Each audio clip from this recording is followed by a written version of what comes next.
Yibbity YouTube. Green. Purple. Green. Purple. Green. Purple. Oh, this way.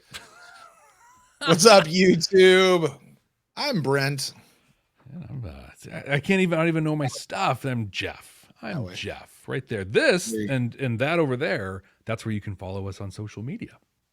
Yes, right. Yeah. Down way below, like way below.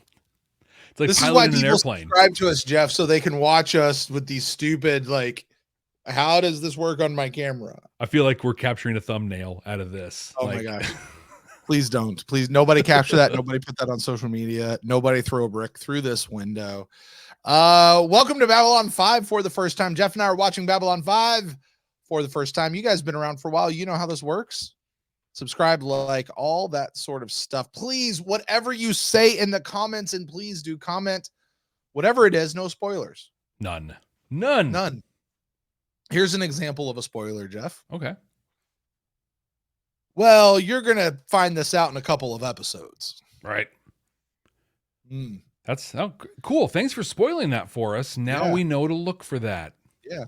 Hey, you said there's only 2 of these, but actually there's 3 of them. Right. Awesome. They've only told us about 2 so far. They've never mentioned the third, but you need to know there's 3. I don't right now. Actually, 2 is all I need to know. And honestly, even if I have it wrong, let me live in the wrong until I figure it out and laugh at me the whole way. You're totally invited to laugh at Jeff and I through this whole deal. Please do. Please. Yes, that's part of the fun. But no spoilers, please. We definitely appreciate that. And all of you out there who are trying to protect us from spoilers, you're my hero. Thank you. Yeah, big time. You guys rock. 2 of my favorite things I ever see in comments are the ones where, like, these are ones I've seen quite a bit of, like, are you serious, man? Go delete that right now. That's a spoiler. They just said no spoilers. Go do it. That's my favorite thing. Second favorite thing is when people buzz themselves when they make references. That's really good too. I do like that one. Yeah. I do like that one. So anyway, we are here to record our podcast, the audio version, which you can catch on Apple Podcasts and Good Pods and Podchaser and Podcast Addict, Podbean, iHeartRadio. Are we on Pandora yet, Jeff? We're on Pandora. I'm pretty sure. We're on Pandora. I think we're on Audible. You can go to Audible. You can go anywhere. Get the audio version. That'll be the version that's all cleaned up. We're going to cut out all the mistakes, the rabbit trails. Jeff's going to make everything sound nice and beautiful and pretty because that's his job over there. He does the magic. He's the magician. I use technology to create magic. That's what you just did, right? Yeah. That was technology and magic. That's all it was. Listen. This is magic to me every night of my life, buddy. So we have a really great podcast about Babylon 5 and a fun episode we're about to dive into. This will be more fun than the episode. Hey, listen, we're talking about the episode Geometry of Shadows. I'm not going to comment because I want to save it for the show. But I'll comment on this. Gloria Martin, my freshman geometry teacher, wasn't in this, and she was still actively teaching when this came out. Huge missed opportunity by JMS. I don't even remember the name of my geometry teacher. Mine was an amazing person. I liked her a lot. She was great. And she has since passed on, and I wish all of the best for her and her family. Oh, there you go. There you go. I have a few teachers that, like, I would have gone to their funerals had I known. I've been to one teacher's funeral. Yeah. She was my 2nd grade teacher, Miss Canancer. She was awesome. She was God's 2nd grade teacher. Like, she's just amazing. Anyway, we're not here to talk about that. Let's talk about this. Your guys, this is what I keep trying to get to, Jeff. What you guys are getting here on YouTube is the complete, unedited, raw version of how Jeff and I make the show. And if I do say so myself, Jeff, the far more fun version of the show. It's a lot of fun. So anyway, you guys are welcome to do all of that stuff. But Jeff, we're nearly 5 minutes into it. Let's not kick over 5 minutes. Hit the button, man. Let's go. This is my first time. You're new here, aren't you? First time.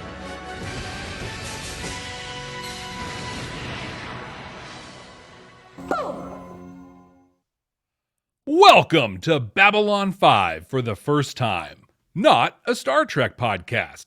My name is Jeff Akin, and I'm watching Babylon 5 for the first time. Green. And I'm Brent Allen, and I'm also watching Babylon 5 for the first time. Purple. Green. Purple. Green. Purple. Green. Purple. Green. Purple. Verde. Purple. Green. Purple in Spanish. Espanol. Listen, guys, Jeff and I are two veteran Star Trek podcasters watching Babylon 5 for the very first time. And in this show, we are taking that lens that we have developed as over-analytical sci-fi watchers from Star Trek, and we're applying that over-analysis right here to Babylon 5, trying to decide really how much we like this series. And while this is not a Star Trek podcast, we are Star Trek podcasters. And so those references are going to sneak in from time to time. To keep us on task and focused on Babylon 5, we play a game called the Rule of Three. That means we each get 3 references, no more, to Star Trek for the rest of this episode, up until the part where we literally kind of sort of compare the episode to Star Trek. And that starts right now. Immediately. You know what else starts right now? Hearing from our incredible listeners and viewers out there. We have a website. Did you know that? I did, but That's good. The question is, did you, the listener out there, know that? It's, I always get this wrong, babylonfirst.com? So close. Babylon5first.com. First.com. There it is. Babylon5first.com. It's the number 5 and the word first.com. Well, on there, you can click contact and you can send us a message. Rob sent us a really cool one through there. Rob says, "You both remind me of my friends and I when we watched the show when it first came out.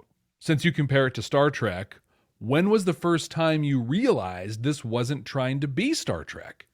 Ours was the first time we saw that they actually use the bathroom." Okay, first of all, hi, Rob. Second of all, have we come across them using the bathroom yet, Jeff? Someone made a comment in an earlier YouTube video back in season 1 about them having a conversation in the bathroom. I don't remember that at all. I don't either. I mean, is that a spoiler? Rob, you spoiled for no. Or is it just gross? Like, Rob, what are you watching? Which Babylon 5? What streaming service did you watch this on? Right, we're watching it on the wholesome HBO Max, home of Game of Thrones and House of Dragon and stuff. When was the first time, Jeff, that you realized this wasn't trying to be Star Trek? You know, I think it was about midway through the first, maybe a little past midway in the first season. I forget which episode it was, but we actually talked about it, where we said, this is its own show. This is, and I think for me in that moment, it was really realizing that, and I think we've talked about this before, but Babylon 5 gets compared to Star Trek, not because they're the same or whatever, but because they aired at the same time. Like, if this had aired earlier in the 80s or later in the early 2000s, I don't think comparisons would be made. Well, it definitely because they aired at the same time. Also, just because, and we're all fully aware of the history of people accusing Star Trek of ripping off JMS's scripts and ideas, and a lot of similarities and pieces here and there. And I'm not going to dive into all of that, but that's why it gets compared. But frankly, all sci-fi should be compared to Star Trek. Seriously, in my opinion. But Star Trek should be compared to it all. Star Trek should be compared to itself. But I think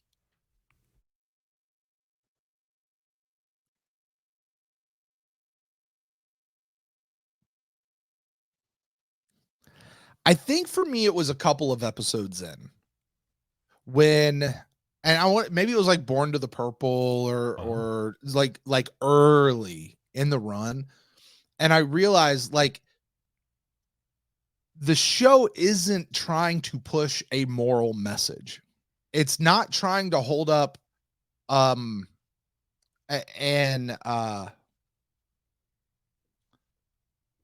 it's not trying to be an allegory.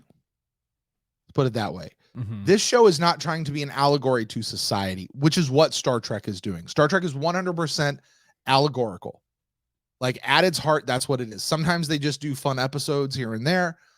Sometimes they fail at being allegorical, but that is at least their attempt. And when Star Trek is at its best, it's an allegory. It's a morality play. That's not what the Babylon 5 is. Babylon 5 is a Babylon 5. I think that's what you said. Yeah. Yes. Babylon 5. That's a nice cut of Babylon. Yeah, there you go. Yeah. Babylon 5. No, Babylon 5 is a show where there is a story that the guy who's writing it wants to tell.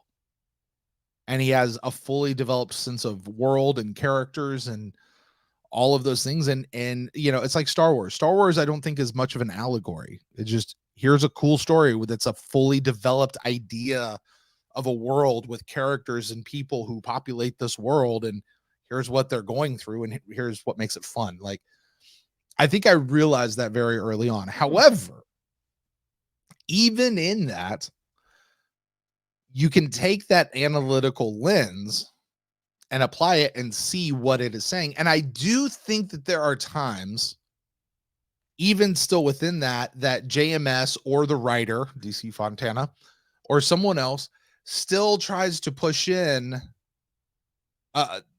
they make it an allegory. They're making a statement about society. Again, I think was it Born to the Purple where they did the religious thing? No, but no, that wasn't that one. It was Parliament of Dreams. Yep. Yeah. Parliament of Dreams. Where that episode comes all the way down to this one moment at the end where Sinclair has everybody lined up from Earth who's like of all these different religions. And like, it's clearly a moment of saying, while you guys may all have this kind of monoculture thing, on Earth, we are an amalgamation of all of these things. Like that's a pretty clear message that you're not just saying for entertainment's sake. So Babylon 5 treads that line sometimes. Sometimes they do it and don't even realize it. Sometimes they do it very intentionally, and sometimes they don't do it at all. And you're right. There was somewhere around, what was it, the 3/4 of the way through season 1 that were like, Babylon 5 is its own show. Yeah. It's absolutely its own show. And this is where it just made its declaration that it is definitely its own show. Exactly. I agree. A very long answer to a very short question. Sorry about that, guys. In this podcast episode, we're going to be talking about the moment that we realized this thing. Well, when you said our website, what you thought it was, you were close. That's our Twitter at Babylon First. And through Twitter, at Sir John Card doubles down on my upset about when I watched the opening credits on accident when we first started season 2. He says, when you begin season 2, do not watch the opening credits until you've watched at least the first 2 episodes. Big spoilers in the credits. Yes. Yes, Sir John Card. I've been spoiled to that. Brent has still remained pure as the driven snow with that one and will remain so until the complete reveal happens. Has the complete reveal not happened yet? It has not. I didn't even think about it for this episode. I just skipped the intro because the skip intro button is amazing. It's really helpful. Yeah. It's a super good thing. All right. Well, I will depend on you then, Jeff, to tell me when I'm allowed to go watch it, because apparently it's different than the first season. So it is. It has new theme music. We have new theme music. They have a new voiceover. We have new voiceovers on our theme. Their voiceover just happens to give away a massive plot point that's coming. Interesting. Whoops. Okay.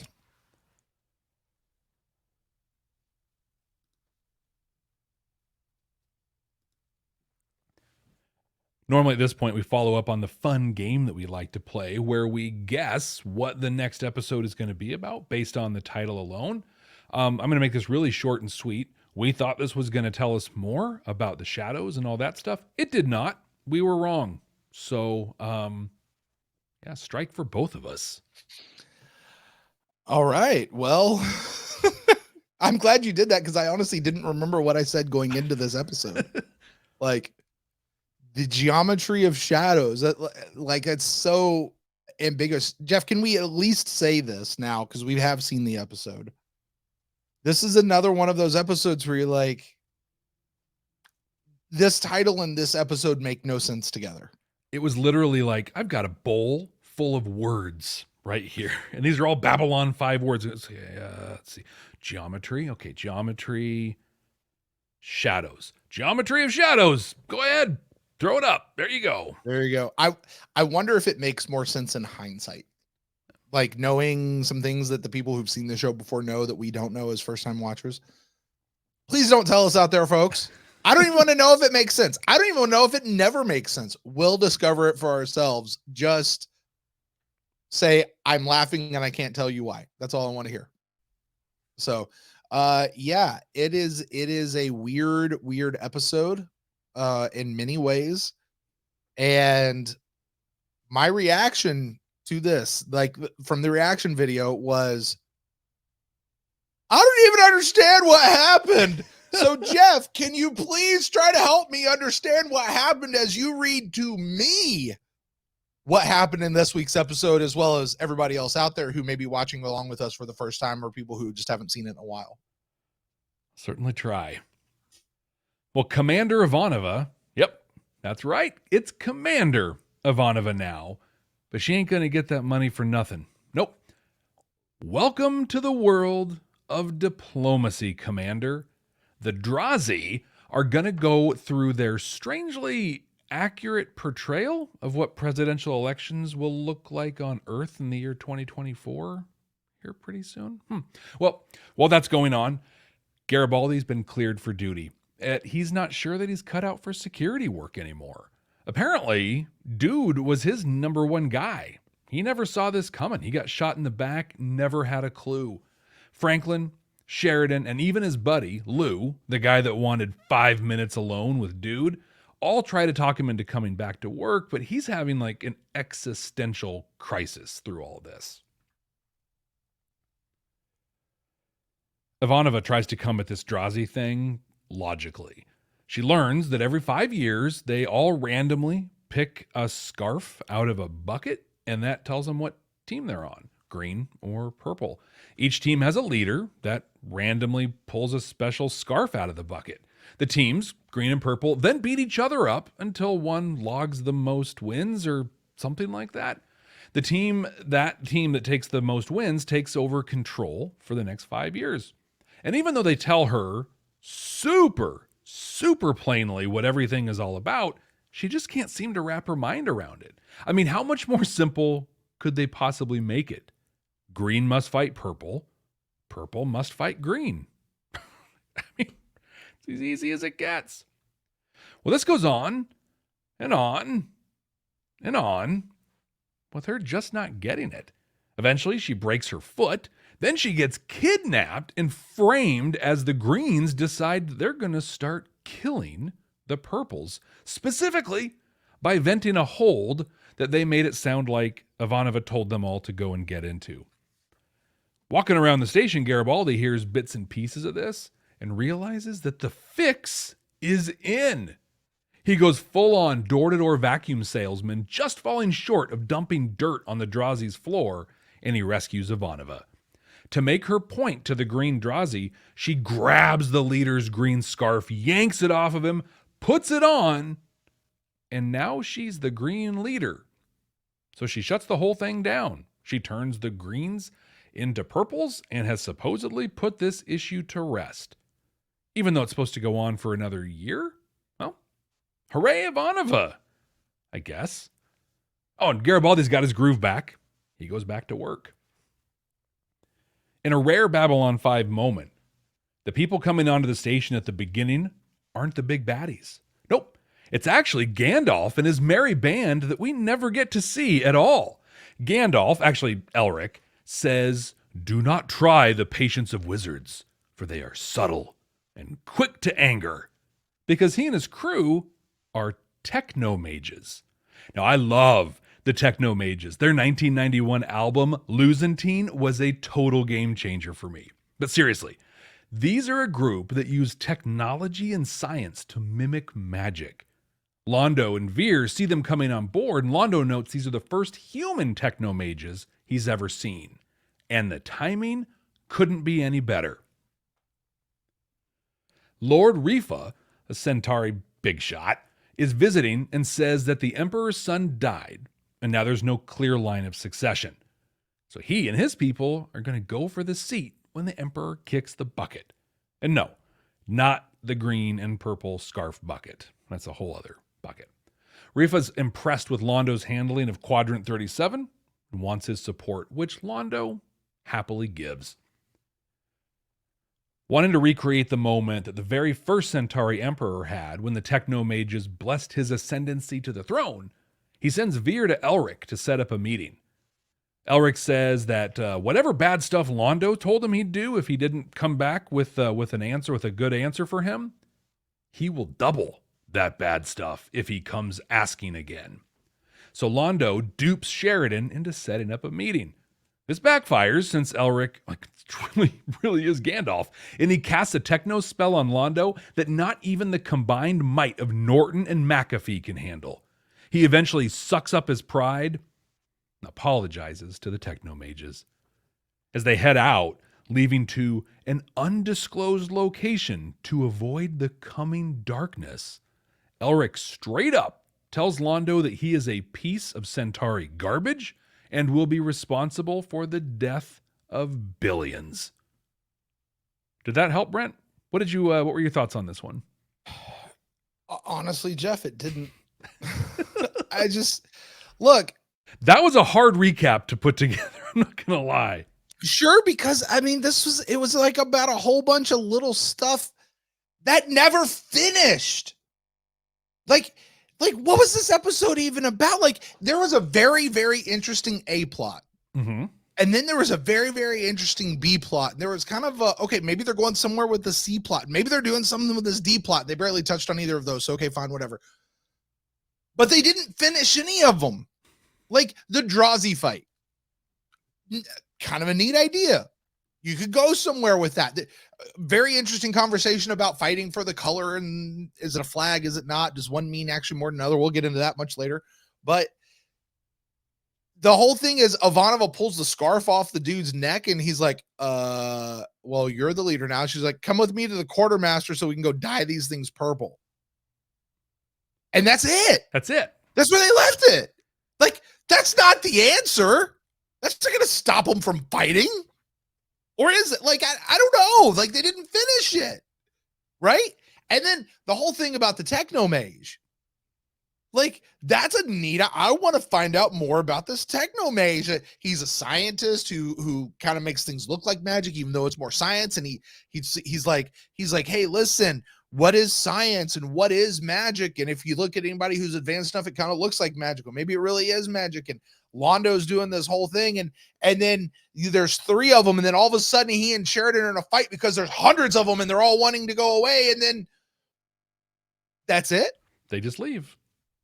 That's just it. They didn't drop any information on us. They didn't bring anything. They didn't add any. It's just, they're just there. And they made Londo look like a fool and gave him little 3 demons on his back as he's walking away. Like, and I broke the spell or whatever he said. Like, that's, these guys the soul hunters of season 2? Oh, like, they're awesome. I want more of these guys, unlike the soul hunters. So they're not the soul hunter. Are they the Death Walker? I want more of you. I hope this isn't the last I see of you. You know? And then and then the whole thing about Londo maybe becoming the new emperor. They're going to try to do this thing. Okay, that sounds like that could go somewhere. And they just didn't do anything about it. And then Garibaldi doesn't know if he wants to come back. Okay, this is season 2's episode of Family. right. Right? Where they got to decide if he's going to come back or not. You know, give him that catharsis episode. Mm-hmm. And he does eventually decide to come back, which is cool. But what the hell was this episode about, Jeff? I don't even get it. It's like, hey, here's a bunch of ideas. Here you go. all these ideas basically just tell you what we already knew. Like, honestly, and we'll talk about some of these things outside of some really great Veer stuff. Like, there was some awesome Veer stuff in this one. And I agree, the techno-mages, like, I want a whole show about these techno-mages. Like, this sounds awesome. This is super cool. But outside of this, we're marking time now, right? I get it. Londo's doing bad stuff with bad people. I know. Londo is reaching for, his last grasp, at greatness or whatever. But like all the stuff that we went through in season 1 with Sinclair, where they're like, hey, here's this Minbari thing. Oh, hey, here's a new thing it's just the Minbari thing. Oh, it's a different, but hey, here's this Londo and Shadows thing. Oh, here's a little different way of saying here's Londo and the Shadows thing. This did very little in any way to do much outside of bring Garibaldi back.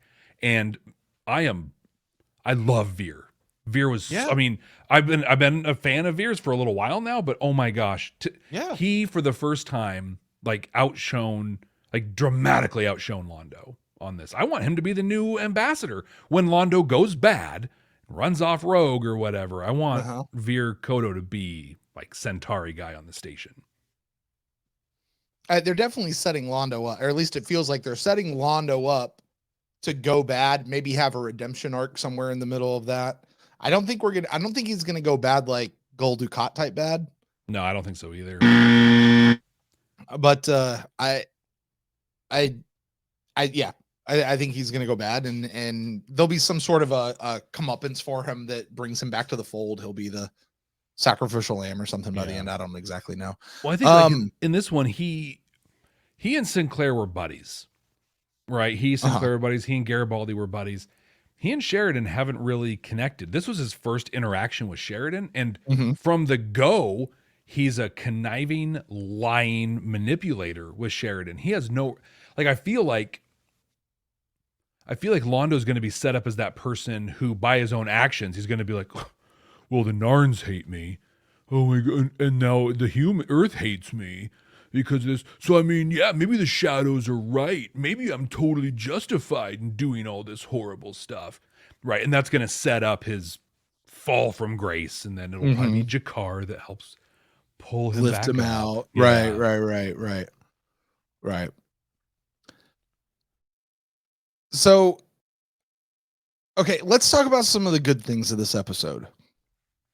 Last season, our favorite episode, or I'm sorry, not our favorite episode, our favorite guest star, hands down, David Werner. Oh, yeah. Right? This potentially has my favorite guest star of this whole season, and I'm only on episode 3. Yeah. And Michael Ansara. So good. So good. Did you know that when he filmed... Yeah.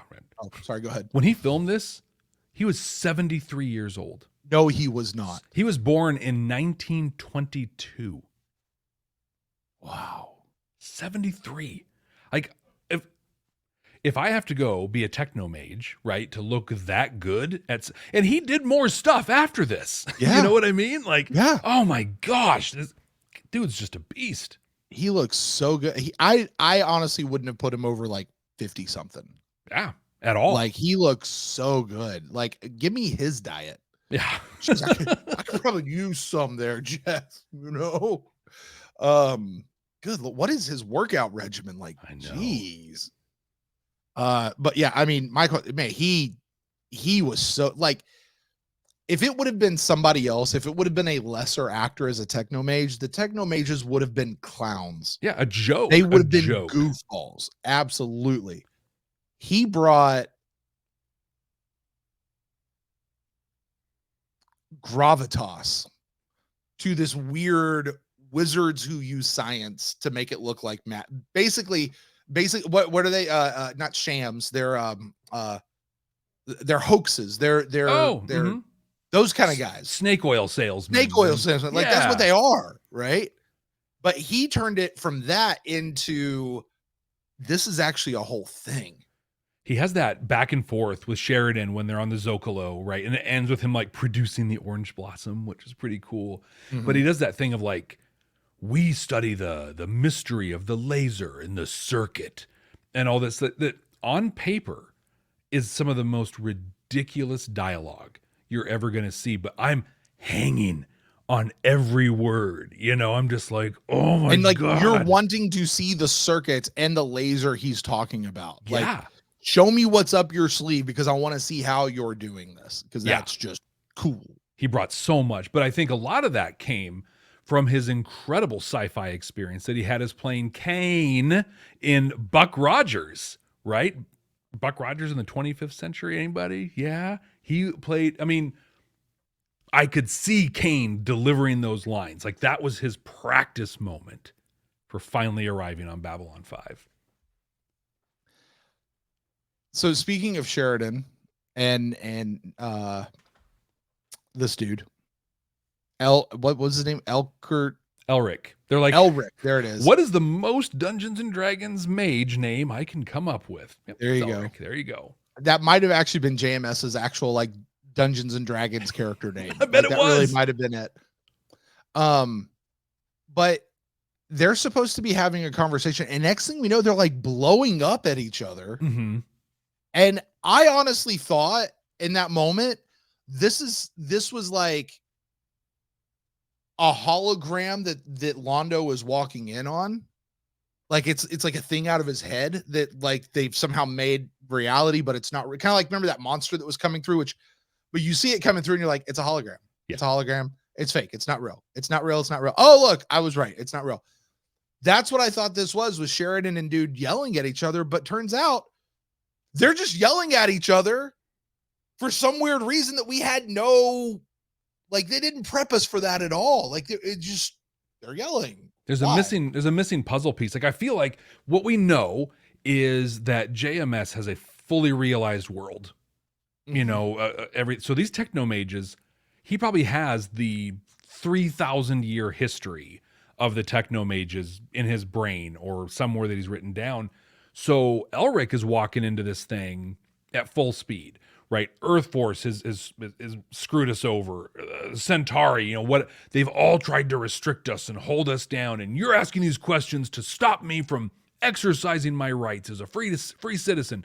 And Sheridan's in there just like, I just need answers to these questions. Like it's all ramped up, which makes me think there's just this huge amount of history that led to this moment that we never saw. Like I'm only guessing. I feel like there are deleted scenes from this episode that we just missed, or a deleted episode, or episode, right, right. Like there are some key moments that just didn't happen to connect certain dots. I'm going to go with studio interference on this one. Because I'm not at this point, I'm not going to blame JMS for it. Like, because this episode was just wacky. It almost was a waste of Michael and Sarah. Yeah. Except he saved this episode. Well, he saved an episode that made no sense. And I think, and I have a theory for later when we dive into this more, unless we want to talk more on the techno-mages, but I don't think this is the last we're going to see of Elric. I hope not. I know. I hope not. I don't have that confidence that you do, Jeff, but I hope not. Yeah, don't let me lose that, because with my theory, when we talk through the techno-mages in more detail, if my theory holds water, Elric has to come back. Well, talk about it now, Jeff. All right. Techno-mages are going somewhere to avoid the darkness that is coming, right? We have beat this metaphor he told us that, into the ground. Right. Yep. Message transmitted, message received. Mm-hmm. They know Can we pause that? Can we pause that? Like, everybody seems to know about this thing that's coming except for Earth. I know.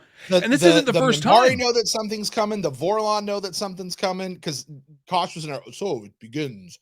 Jakar seems to know that something's coming. These techno-mages know that something's coming. Apparently, the rats know that something's coming. It's just the humans are sitting over going, duh, what's going on, guys? It's just like, and this is the second time I feel like we need buzzers for this, but it's like Soul Hunter. When everybody on the station is like, oh my God, it's a Soul Hunter. And Earth Force is walking around being like, what are you talking about? Why is that a big deal? I don't know why. What? Yeah, it's just kind of, we're starting to look stupid through all this, but I think they know it's coming.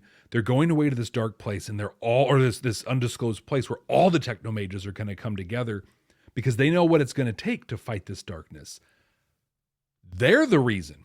They're the force that is phasing Babylon 4 in and out of its reality into the future and back and bringing it back to dump people off. And I think they're the technological magic making that happen. So they're going to come in season 4, maybe, or whatever, when there's a big, the Great War is going and Babylon 4 is in the fight. And we're going to see the techno-mages there making sure that it's there for them to fight. And that's where Elric will come in and Jason Ironheart will swoop in and all of these one-off characters from before will be Jinxo will be back. Jinxo will be there. I'm here to heal you after all of this. It'll all come together with Elric leading the charge. If it all comes in with somebody just going on your left, I'd be down. Right? The whole thing. Like, I'd be it's over. Yeah, it's worth it. Yeah. Give them all the Oscars. I like it, Jeff. I like it. I don't think you're right, but I like it. I hope I am. That'd be so cool. And here's I don't know what to guess anymore because I've learned how much of this world JMS has fleshed out. In my mind, you do not introduce something as cool as the Techno-Mages with an actor like Michael Ansara, and it's a one-off in a pretty cruddy episode. You know what I mean? Like, this is a thing that leads to something. I hope so. I don't know. We've talked about him several times, but we've still only ever seen Bester one time. Yeah. I'm sure he comes back. For as much as they're talking about him, I'm sure he comes back. But I do. I hope we get him. I hope we get this guy to come back as well. All right. Can we talk about Londo real quick though? Mm-hmm. All right. I couldn't give 2 flying rips about Londo's whole interactions with the Techno-Mage. Yeah. The whole thing about Londo now devising this plan he's walking around like he sprouted 3 new chest hairs. 3 new tentacles. After this whole, 3 new tentacles. He's got big tentacle energy, Jeff. Yeah. He's walking around with that. Like, but he, I'm sorry. Let me just derail that. But he's having this whole conversation where he's literally plotting to overthrow the emperor. Mm-hmm. And they're like, you could be the sign that our people are waiting for. Also, you could be the person that becomes the new emperor. It's big. It's huge. And he bites. Yeah. Like his head is so big after this whole blowing up Section 37 or whatever, Sector 37. His head is so big that he's like, yeah, I'm going to become the new emperor. And doesn't he have the eye? He's got the eye. Or maybe he gave it back. I don't know, something. What do you, this is part of the turning of Londo? I think it is. We saw development in Londo and Born to the Purple, and then there's the other one where the other Centauri came on board. Winnie Cooper Centauri came on board, and Vera was like, "Oh, I'm the ambassador." I forget which episode that was, but those were points. That's the one where we forgot to dance, forgot how to dance. Mm-hmm. We saw him struggling with the old ways and being an older person and really wanting to embrace things. So I think we're seeing that personal growth conflict of like, I want to change who I am. I want to be a part of the new future and the progression of who we are and let go of these old things that we've held on to forever. Also, I could be the stinking emperor. So like maybe that other stuff's a fun idea. So I think there's a battle happening inside of Londo that's now gonna really quickly become a physical manifestation. And I think he's gonna be odd man out in a lot. What if he becomes emperor? And he's got the shadows backing him. I mean, be unstoppable. That's an interesting thought. I mean, there's a piece of me that just goes, television being what it is. Londo's on the DVD cover. He's not leaving to go be the emperor. Like, you know what I mean? Yeah. But then again, I never thought that Quark would become the Grand Nagus. Right. That's 3. I don't care. And it was Rom. It was almost Quark. Yeah, Quark. There was an for a episode minute. where Quark was going to be the Grand Nagus. Yeah. Until he wasn't.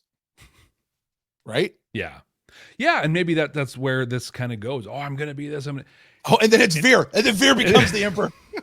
I'd be here for that. Yeah, Veer, because Veer would, at this point, we think Veer would make a good Emperor. He does. If nothing else, he's really good at doing people's hair. That was very interesting. Yeah, kind of to uncomfortable. See him doing that hair. With the weird, did you see the comb thing he was using? Like, yeah, it was. Oh yeah, that was weird. Yeah, weird. So at least we know then that hair is styled that way and is not part of their skull system. Mm-hmm. I remember we had that question back in season 1, very early on. Okay, so Londo wants to become the new Emperor. He's got a whole thing. All right, we got to talk about the Drazy bar fight, and then we got to talk about Sheridan because Sheridan had some really cool moments in this. He had some awesome moments. The Drazy fight. I mean, what was this? Like, yes, Ivanova just got made commander. Is this was a proving ground for her? What like that? Was this episode running short and this is filler material? Like, what's going on, Jeff? And then they didn't finish it. Before even like looking at what she did with the Drazy, I just back in Points of Departure, I talked about how Ivanova's just coming across as different. Yeah. And I really felt that in this one too. Season 1 Ivanova would not have put up with the garbage coming from the Drazy. Like she would have walked in there, told them what's what, figured stuff out and taken care of it. I think that I don't know why, but she just seems so much less confident in she was questioning herself. In a moment, we'll talk about in more detail, Sheridan came in and did the opposite of micromanaging and was like, hey, what's your next step? Cool. I trust you to take care of this. And she's like, well, that's encouraging. What? It is. Like, go and do it. I think it's a different Ivanova through this. And this, I don't think she looked good through any of this. She looked incompetent, incapable, and totally unconfident in what she was doing. But the Drazy in this whole fight. Well, first, it's an old school Bruce Lee fight, right? Where like no one's even fighting. It's just a group of people like moving around. So when bad. They came across that big bunch of dead purple dudes, like I was sitting there, I was going, there's not even people in those costumes. Those are just dummies that they use for background. They just threw them out there on the set. Right, here you go. But this whole struggle is like, it's an interesting concept. Very. Every 5 years, we all split into 2 groups at random. And there's a leader. Okay, now, first of all, why are both leaders on Babylon 5? Why aren't they at their homeworld?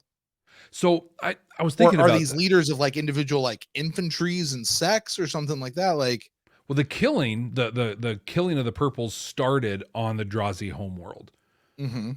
I don't know if that's just a thing that group there did, or if like my guess was, oh, they got a homeworld. Like wherever there's a big encampment of Drazy, they probably have a leader. That was my guess.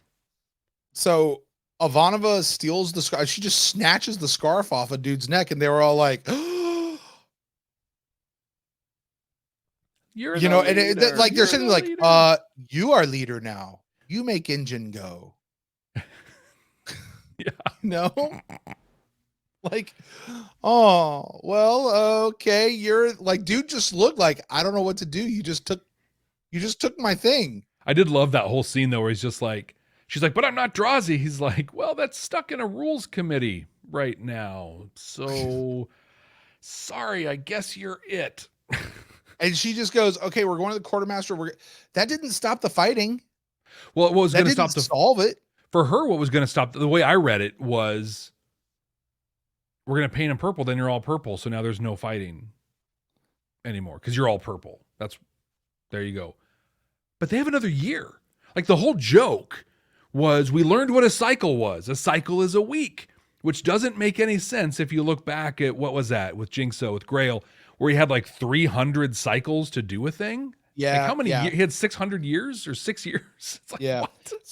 So with that, apparently, I think this was in our comments. This is the kind of comment that I'm okay with.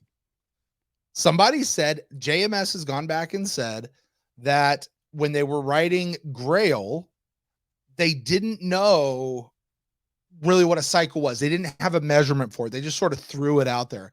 And it wasn't until later that they kind of either, I don't know if he said they stopped using the term, which obviously they don't because we heard it in this one, or they standardized what it actually meant. And even JMS was like, yeah, after Grail, that's the last time that they're going to mess around with it. Kind of like another science fiction show that throws numbers out there at random that eventually it got more standardized. But if you go back and listen to the first ones, they make no sense because it doesn't follow the rule. Like for example, we're going to, in one of our early episodes, go to Warp 11 just because we can and then push it further. But then it's impossible to go past Warp 8. But then actually Warp 19.9 is the big deal. And Warp 10 turns you into a salamander. Right. So, yeah. Right. And somewhere you get Warp 15 and all that. Or I'd take a look at my other fandom and Harry Potter. Like JK has no sense of concept of what the money exchange system is. Yeah, like there's like it does not make sense at all.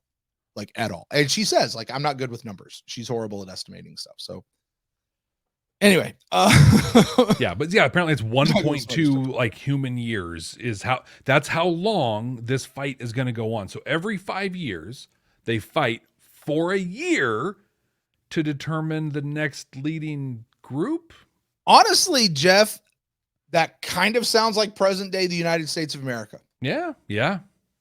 That's really what it's only for us. It's like every 2 years we start fighting to decide, and then we decide, and then we're not really decided because you don't decide because you can't trust. Anyway, I'm not going to get into all that. You know what I'm talking about. It's just a weird fight, man. It's so weird, and I'm so dissatisfied with how it ended.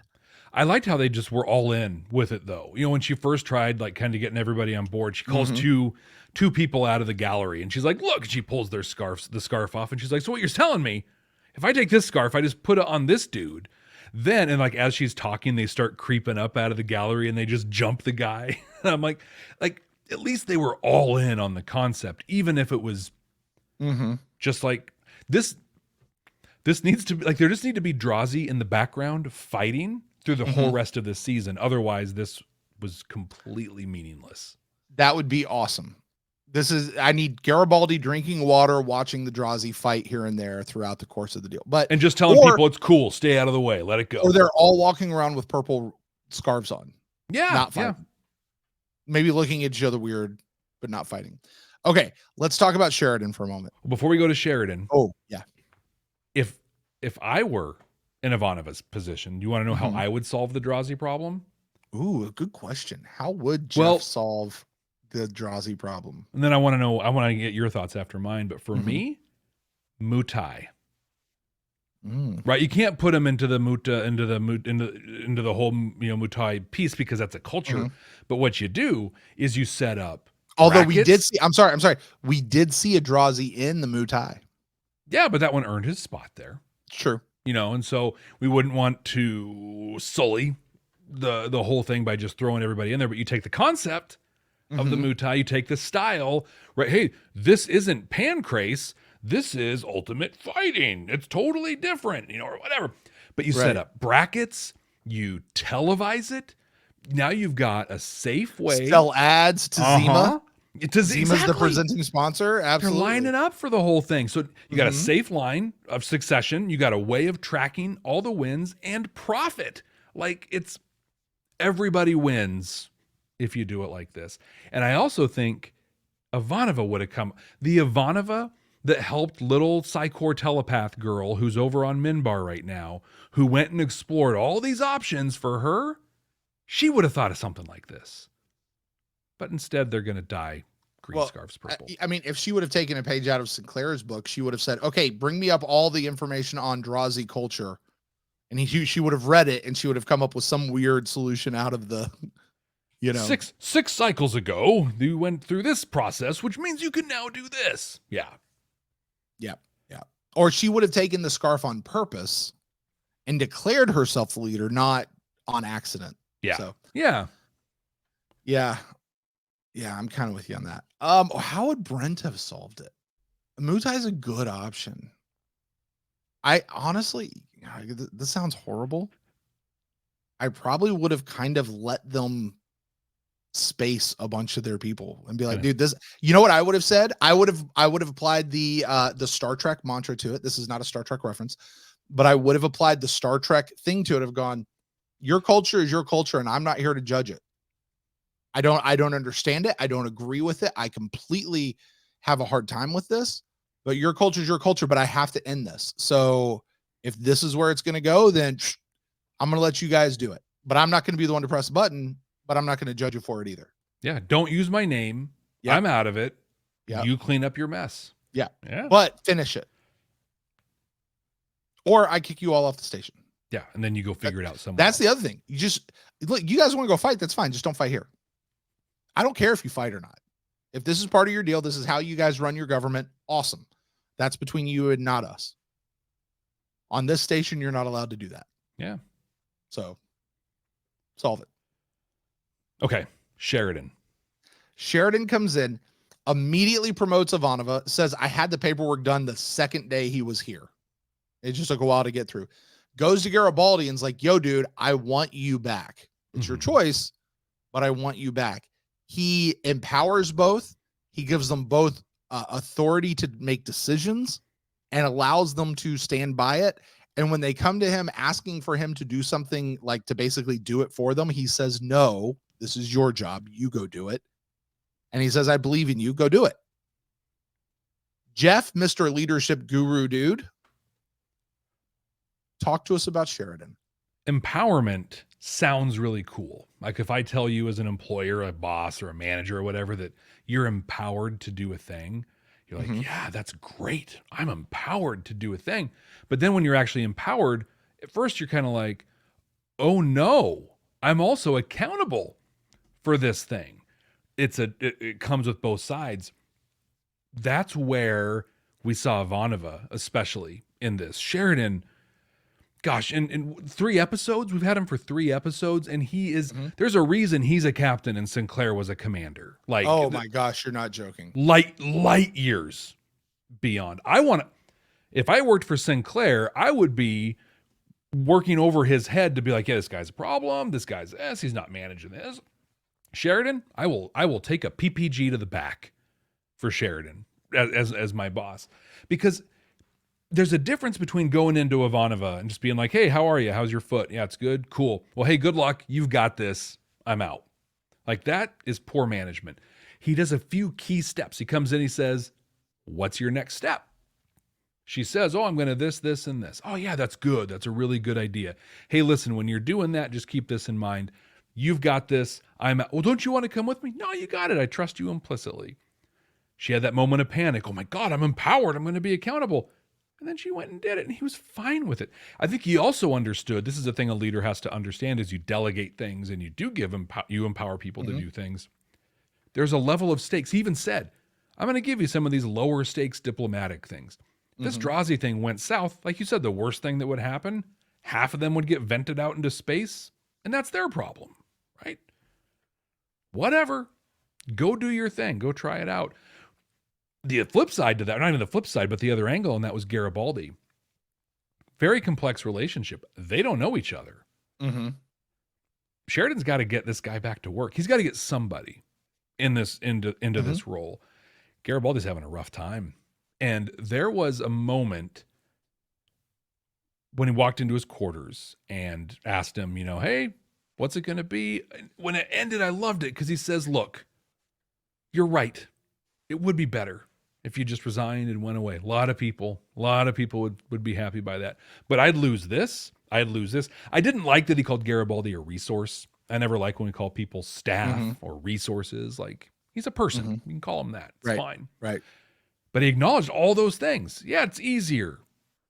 But I'd lose this. But you do you, man. Like, it's cool. Just make a decision soon. Right? I can't wait forever. Because I have to do something. Yep. Yeah. There's still a need. So I'm going to be supportive. I'm going to help. I'm going to let you do what you need to do. Also, I got to do what I got to do. What was great, he defined reality. One of my favorite phrases for leadership. He defined reality. Said, this is where it is. He gave him permission. And he said, the only thing I think he could have done better was, instead of just saying, I need you to make a decision soon, give him a hard deadline. Yeah. I need to have this decision by 6:00 tomorrow. Otherwise, I'm going to have to pick somebody else. Yeah, I'm going to have to make the decision for you. Mm-hmm. Like, but I think also he's part of the reality that was defined for him. He had time. Lou had stuff under control. You know, I mean, they were responding to the Ivanova stuff and say, I got some time. Like, just do it soon. And then maybe that's a check-in, right? 2 or 3 days later. Hey, how you doing? Just checking in, because I do need to make a decision by this time. Like, you give that hard deadline like the second time. Yeah. And sometimes as a leader, you give a hard deadline that really, is not that hard. You're just doing it to create action. Mm-hmm. Yeah, to move things forward. Getting it done. All right, Jeff. I don't know if you have anything else about this episode, but I do have something I'd like to get to in the second half. So whatever you got left on this episode, take it. Just one. I have one other. Well, I have a bunch of stuff I want to talk about Veer. I don't know if you want to do that now or in the second half. It depends on what you're going to talk about, Veer. I'll let you make that call. Okay, but I do want to just kind of on the Garibaldi and Sheridan piece. Yep. In that scene when he walked in to Garibaldi's quarters and he was playing with the PPG, did you get the sense that he was maybe thinking about hurting himself? Yes. Yeah. Not until Sheridan walked over and put the thing back into the holster. Yep. That's when I went, he was getting ready to do something to himself. Yep. Yeah, I was the exact same thing. And I thought that it was really great filmmaking the way they did that. Because at first, he's just a security guy playing with his firearm, right? That's a thing, I mean, cleaning it, load, whatever, thinking, okay, that's not a norm, but it's also not uncommon. Sheridan comes in, he gives this whole thing about, yes, it would be easy if you quit, but I'd also lose all this stuff. And then he reaches over and the scene is focused on his hands in the PPG as he holsters it and takes it away, where he says the universe doesn't reward you for taking the easy route. Yeah. And it was like in that moment, he's like, dude, I know what you were thinking. It's not okay. Now, the only thing I would do differently, and this is only because it's 30 years later and we know more about helping people, is he should have just outright said, Michael, I don't want you to hurt yourself. Like, just say it and make it clear. But what he did for 1995, that was great. Really well done. Okay. Now we can move into the next piece. All right, Jeff. Well, we have reached that part then of the show where it's time to boil it down and see if this show has any of that Star Trek quality to it. Is it holding up a mirror to society? Is it being an allegory like we talked about earlier in the show? Is it showing us something about ourselves, or is it just pure fun and maybe not so much fun? So, Jeff, you are going to rate this episode on a scale of 0 to 5 deltas, as well as tell us about any of those Star Trek-y messages you got out of this episode. I, on the other hand, when you're done, will rate this on Star Furies of just how enjoyable was the episode. Well, I think we're going to have some very different ratings on this one. So I talked about all the stuff I have about Veer. So I want to touch on him really quickly on this, in that I think I said this about Veer before, but his hair grew a little bit taller today, right? What did he just keep saying? I am Veer Koto, ambassadorial or diplomatic attaché to Ambassador Londo Malari with the Centauri Republic.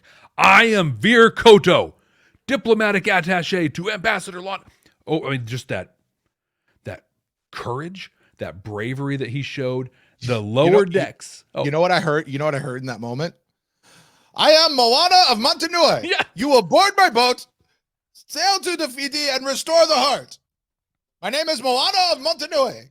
You shall board my boat, sail across the ocean, find Fiji, and restore her heart. Totally inspired by Veer Koto on Babylon 5. There you go. But it was so great. It was totally that lower decks moment, right? Of like, I'm playing a bigger game right now, and I need to have that touchstone and be brave and do things. But when he was talking to Londo about, and I'm going to read it because like what he said to me was just, do you believe in fate, Veer? Well, I believe there are currents in the universe, eddies and tides that pull us one way or the other. Some we have to fight, some we have to embrace. Unfortunately, the currents that we have to fight look exactly like the currents we have to embrace. The currents that we think are gonna make us stronger, they're the ones that are going to destroy us. And the ones we think are going to destroy us, they're the ones that are gonna make us stronger. Not only was that a massive conviction of Londo and his choice, right, to embrace what he thinks with the shadows is going to make him stronger, but what a great message from Star Trek, coupled with what Sheridan said about the universe not rewarding you for doing things easy. You have to embrace the difficult in order to get the great. Awesome, awesome message. Another cool Star Trek message in there. Technology is magic, right? God didn't need solar batteries or a fusion reactor, or did he? Right?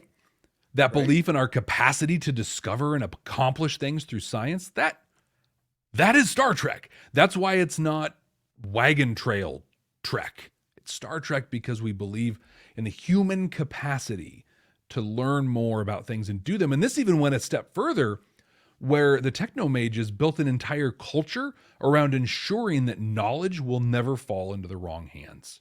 Oh, good. And my favorite one, I'm going to quote one of my favorite Rush songs here. It says, "They shoot without shame in the name of a piece of dirt for a change of accent or the color of your shirt. Better the pride that resides in a citizen of the world than the pride that divides when a colorful rag is unfurled." Whoa, right? That's from their 1986 record, 1987 record, Power Windows. That was 1986, Power Windows, Territories. One, what a Star Trek message. Through and through. That's a Rush song, giving the star. Oh, wait, that's actually exactly what the Drazy were saying when Ivanova was trying to call them on it, right? Just outright showing Ivanova's blind patriotism, her jingoism, right? You're fighting and dying over a stupid piece of cloth. It's got nothing but a stupid star on it. That sounds a lot like a bunch of flags that I've seen out there. Yeah. This is great stuff. I wish that Babylon 5 would have dove into it more in this episode. Here, they kind of did what Babylon 5 does, and they're like, here's a thing. There you go. But between the Sheridan stuff and the Veer stuff and the technology magic stuff, I'm giving this one 4.5 deltas. Wow. Yeah, I wanted to give it 5, but they didn't dive in. I was blown away at how you were tracking with all of that, weren't you? Yeah. I mean, the whole stuff. I didn't pick up on the other stuff because I personally don't agree with what Veer's philosophy was. Yeah. Of all that, so I was like, yeah, whatever. But the whole thing about the flags and the pieces of cloth, and like I found myself sitting there going, Ivanova's like, well, those mean something and they stand for something. They have this, and I'm like, do they really? Like, or isn't it really?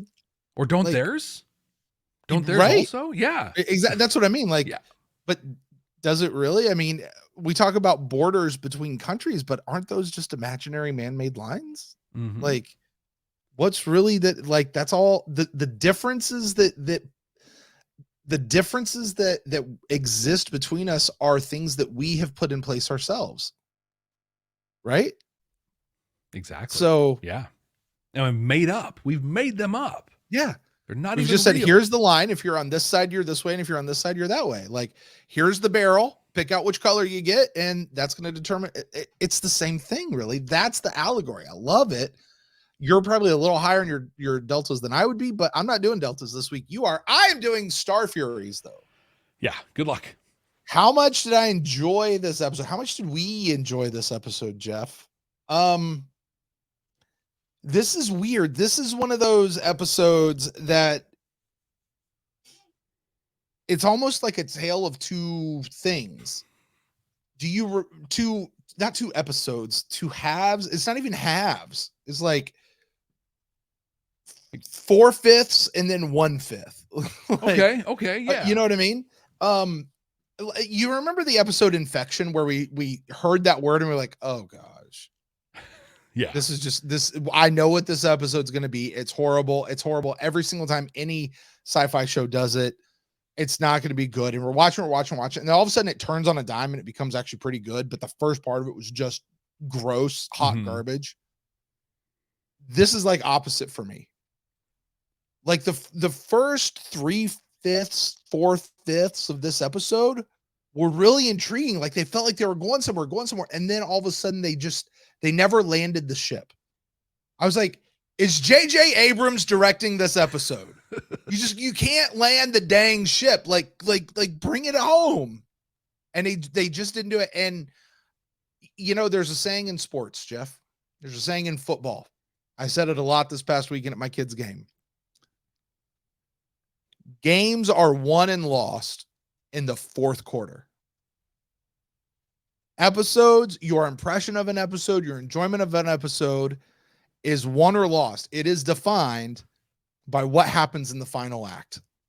And in the final act of this one, it was gross. It was incomplete. And so I give this episode, albeit I enjoyed the first bit of it, because it never landed. And I know that it's never going to land. Every time I rewatch this episode, I'll know it's leading to nowhere. It's like, Jeff, how many references you got? Do you got one I can borrow? Yeah, you can totally. I'm going to borrow one. Can I borrow one? You can have it. I want to hear what you got to say. One. We're in that part of the thing. Still, you can have it. All right, I'm going to borrow. I want to hear what you have to say. It's the temporal Cold War. Yes. Phenomenal idea. Cool set of episodes. And then when you get to the execution of it at the very end, it's just nothing. Completely fizzles out. That's this episode to me. So I give this like maybe 2 Star Furies. Oh, wow. Okay. And that's maybe being generous just because I did admittedly like the first part of the episode, but it's not, I'm not watching this episode again if I can help it.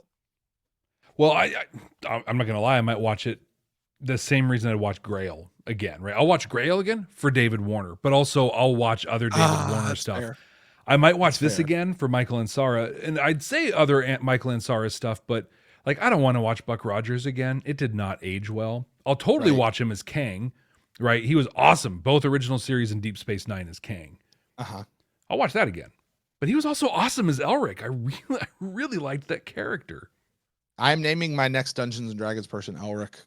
You and 500,000 Everybody others else. who already have. Yes. Well, Brent, starting here with season 2, right? We are ranking the episodes like we did in the season 1 wrap up. We are developing the absolute 100% definitive, objectively definitive episode ranking for each season of Babylon 5, compared to Points of Departure, which we have at number 1, Revelations that we have at number 2. Where are you putting the Geometry of Shadows? Okay, I cannot put this one at number 1. Agreed. I can't do it. The question is between Revelations and Geometry of Shadows, where do I put those two? Because those are the only 2 that I have to choose from. And the litmus test that I give myself is if I had to watch one of them again, which one would I choose? And I'm probably going, I want to say that I want to go with Revelations just because I'm mad at this episode. like I'm not even disappointed. I'm legit mad because they didn't finish the episode. Everything just sort of went and you're like, why? And at least with Revelations, it was wrapping up the changing of the guard episode. You know what I mean? So there's a little bit of you kind of almost have to watch it in conjunction with the first episode. Like it's almost like a part 1, part 2 type deal. And so I want to say I'd watch Revelations, but on a pure enjoyment level, I did enjoy this episode, the first part of it. Well, let me ask it like this, right? Do you want to watch 20 minutes of Sheridan and his sister talking about his deceased wife? No. Or do you want to see an episode that culminates in 3 demons climbing around on Londo's back unexplicably? Yeah, so you're right. Yeah, Revelations is down below that for sure. You make a good point there. So that's going to seal it. We're going to go Points of Departure at number 1. We're going to take this episode, Geometry of Shadows, at number 2, and we're going to take Revelations at number 3. Although I'm going to make a prediction. At least 2 of these 3 episodes are not going to wind up in the top 10 by the time we're done with the season.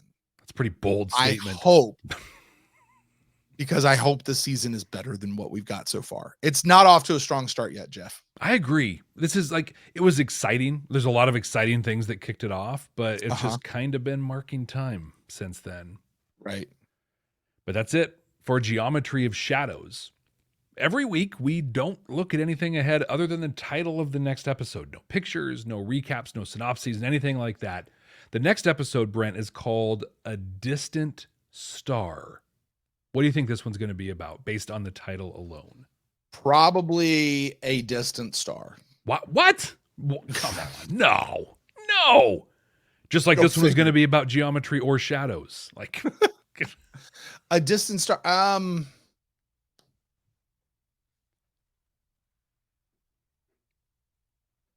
I should look these up before we start the show just so I can have time to think about this. I never do, and this is the first time I'm ever hearing about the episode. I think this is going to be an episode where we get somebody coming onto the station who is kind of grail-y. Okay.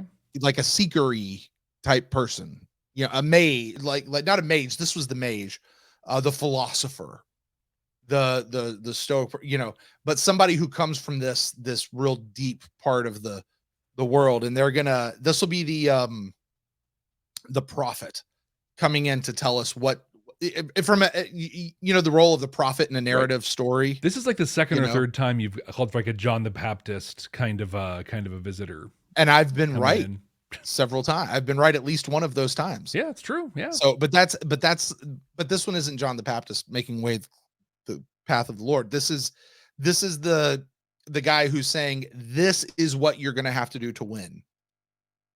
Like something's coming. Is this it will be the Zaphyrus? episode? Something like that. Yeah. Okay.